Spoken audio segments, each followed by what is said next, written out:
इस बिल के माध्यम से नाचने वाली, गाने वाली, सास भी कभी बहू थी, इस तरह की महिलाओं के लिए रास्ता खोला जा रहा ताकि वो संसद में ड्रामा कर सके, चुटकुले बोल सके और देश के महत्वपूर्ण मुद्दों पर अपनी मुखर होकर आवाज़ ना उठा सकें। देश के अंदर जब शोषण और अत्याचार हो महिलाओं के लिए, तो जो पुरुष बिल बनाए, जो पुरुष कानून बनाना लाएं, तो इन महिलाओं को रबर स्टैम्प की तरह इस्तेमाल किया जा सके। जब देश की राष्ट्रपति द्रौपदी मुर्मू जी जैसी शख्सियत को जातिवाद के चलते नई संसद में इन नए बिल को देने के टाइम पर नाचने गाने वाली मतलब ऐसी महिलाओं को बुलाया गया जो बिल्कुल ही अंधभक्ति का समर्थन करती हैं, तो आप सोचिए कि ये कास्टिज्म का बिल कितना आगे जाकर के कितना घातक होगा महिलाओं के लिए।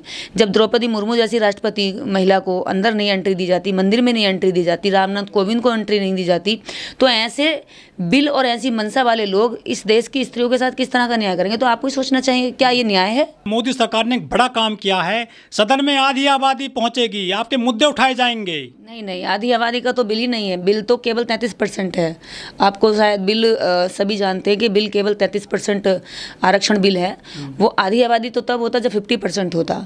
आप इसको 50% कर दीजिए महिलाओं के लिए। हम पूरी तरीके से हम महिलाओं का अधिकार 50% बैठता है, 50% आबादी है भारत की, तो 50% महिला आबादी को आप 50% रिजर्वेशन दीजिए और सबको जितनी जिसकी संख्या है, संख्या अनुपात में उसके अंदर जो है उनको उनका आरक्षण सुनिश्चित कर दीजिए, उनकी सीटें सुनिश्चित कर दीजिए।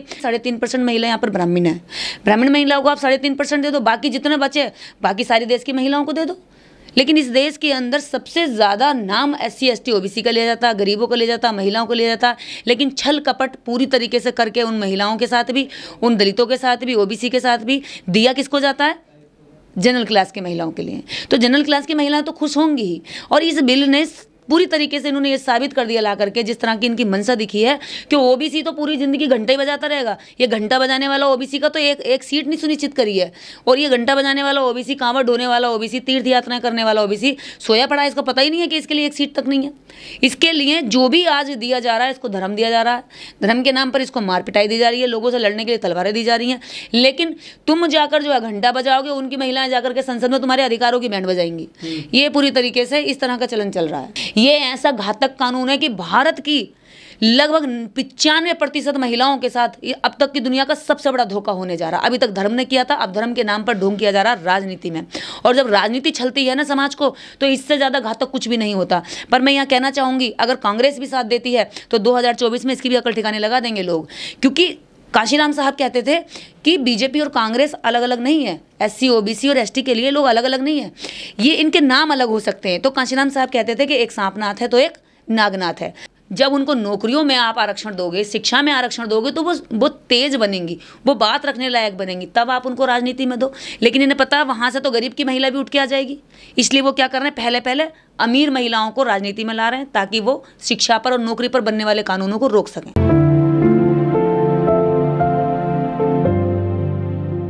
निर्देश जी, मोदी सरकार महिलाओं के लिए आरक्षण बिल लेकर के आ गई है, उसकी चारों तरफ भूरी भूरी प्रशंसा हो रही है, क्या सोचते हैं आप इस बारे में? बुरी प्रशंसा करने वाली सवर्ण क्लास की महिलाएं हैं।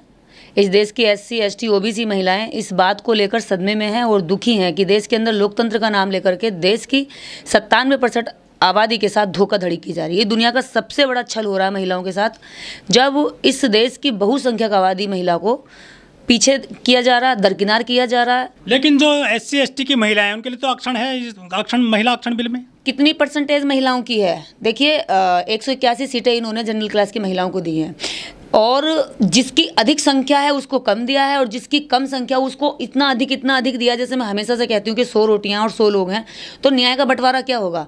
न्याय का बंटवारा ये कहता है कि 100 लोग हैं, 100 रोटियाँ, तो एक रोटी बांटी जाए। लेकिन आज इस आरक्षण बिल में भी, महिला आरक्षण बिल में भी यही कर दिया है कि जो 5 रोटियाँ तो दे दी हैं 95 लोगों को, ठीक है, और 95 लोगों का जो हक है वो 5 लोग 95 रोटी खा रहे हैं। यानी कि देश के अंदर जिसकी संख्या भारी है उसको दिया जा रहा है, बहुत कम दिया जा रहा है, उसका पेट भरेगा नहीं, उसकी पूरी आबादी पे सबको लाभ नहीं मिलेगा। इस तरह का काम किया जा रहा है।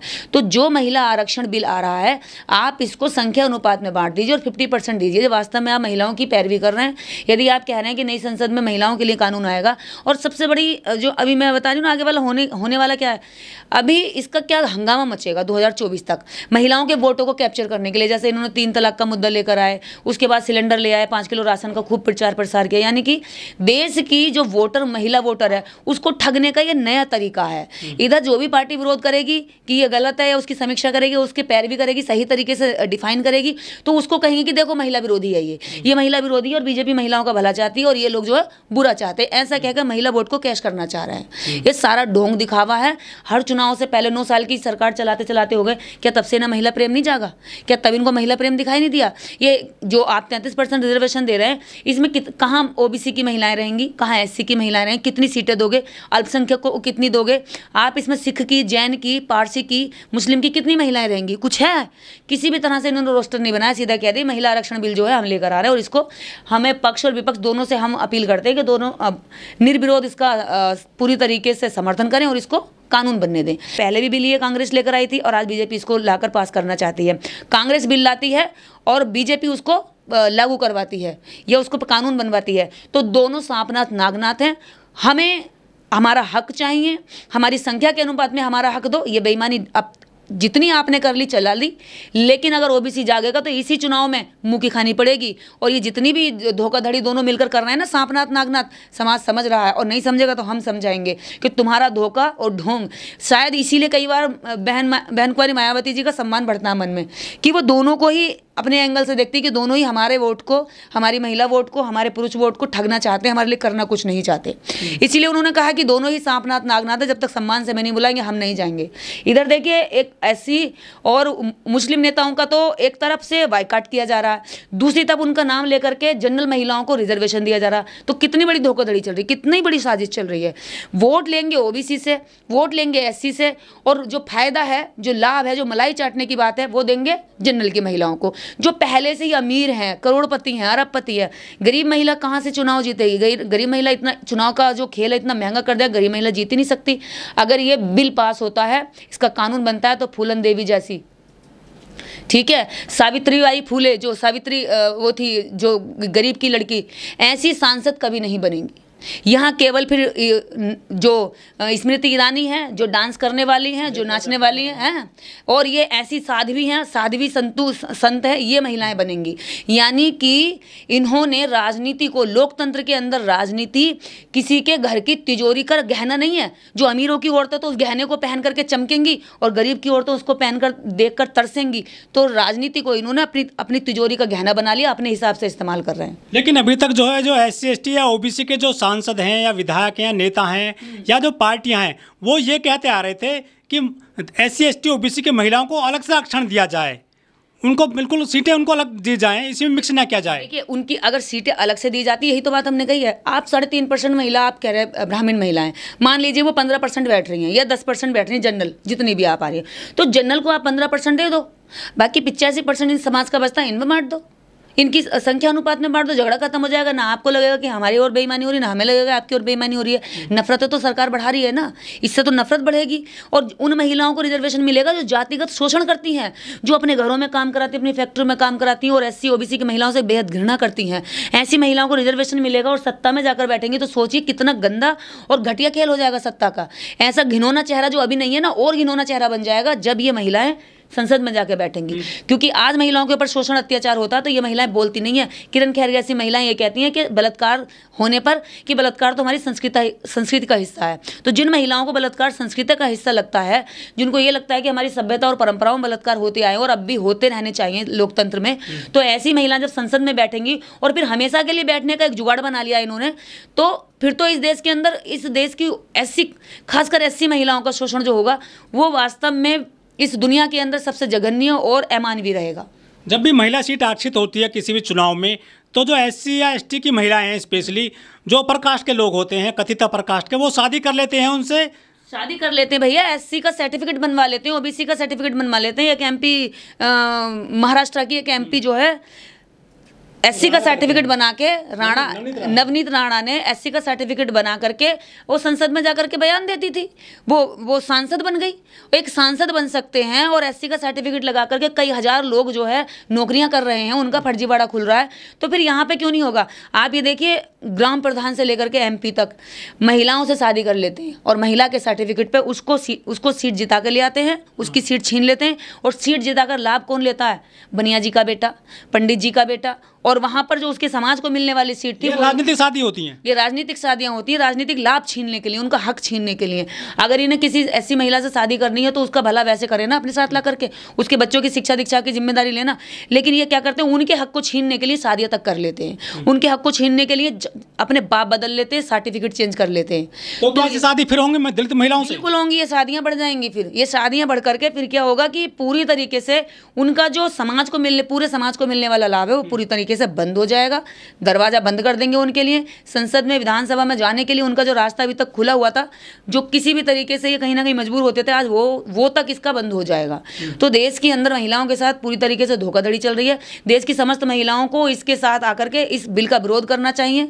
अगर ये बिल पास हो तो 50% पास और 50% में संख्या अनुपात में इसको पास करो, तब ये देश के अंदर न्यायवादी कानून बनेगा। वरना ये इस देश की भोली जनता को लूट कर, इस देश की 50% आबादी जो महिला आबादी है उसमें से 45% आबादी को छल कपट करके 5% महिला आबादी की झोली में जो पैसे वाली हैं, जो करोड़पति हैं, जो एसी में रहती हैं, एसी बंगलों में रहती हैं, एसी गाड़ी में रहती हैं, घर कभी नहीं उतरती, जिनके कुत्ते भी महंगा खाना खाते हैं, वो ऐसी महिलाएं संसद और विधानसभा में जाकर बैठेंगी। बाकी जो देश की आम गरीब महिला है वो हमेशा फल बेचती रहेगी, वो झाड़ू पोछा लगाती रहेगी, वो सड़कों पर सफाई करती रहेगी और वो भूखी और प्यासी रह करके अपनी बच्ची, अपने बच्चों का पालन पोषण वही सड़क पर बैठकर करती रहेगी। उसको उठने का कोई अवसर नहीं मिलेगा। अभी भी सदन में 78 महिला सांसद हैं, लेकिन 40 उनमें से बीजेपी की हैं। बीजेपी की 40 महिला सांसद कभी आपने किसी भी रेप की घटना पे बोलती नहीं देखी होंगी। जब मणिपुर में घटना हुई तो उन महिलाओं ने इस मुद्दे को उठने से पहले ही हंगामा करके दबा दिया।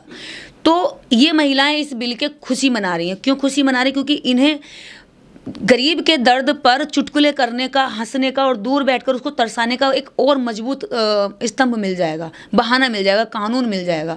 और ऐसे कानूनों का ये हमेशा समर्थन करती आई हैं।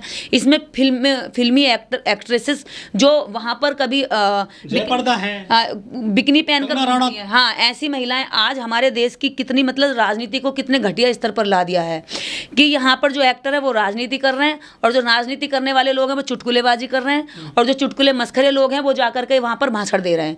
तो इस देश को पूरी तरीके से गुमराह किया जा रहा है, मुद्दों को भटकाया जा रहा है। आज इन्होंने महंगाई, बेरोजगारी, इस देश के अंदर जितनी लोगों के अंदर धार्मिक भावनाओं के चलते लोगों को लूटा जा रहा था, उनको बचा रहे थे हम वहां से, ये सारे मुद्दे दबा दिए और महिला विधेयक इन्होंने ला करके, महिला बिल ला करके ये साबित कर दिया कि हम हर मुद्दे पर भारी पड़ते हैं। ये एक ढोंग के तरीके से 2024 तक चलेगा और आप देखना 33% भी ये लागू नहीं करेंगे। जितनी महिलाएं खुश हो रही है ना, अगर करेंगे भी तो लास्ट मोमेंट पे करेंगे और उसका भी लाभ पूरी तरीके से वो महिलाएं लेंगी जिनका वास्तविक भारत की नागरिक महिलाओं से कोई लेना देना नहीं है। उनकी दुनिया एकदम अमीरों वाली है, अलग है। अभी तक जो है 131 दलित सांसद हैं SC ST के कुल मिलाकर के।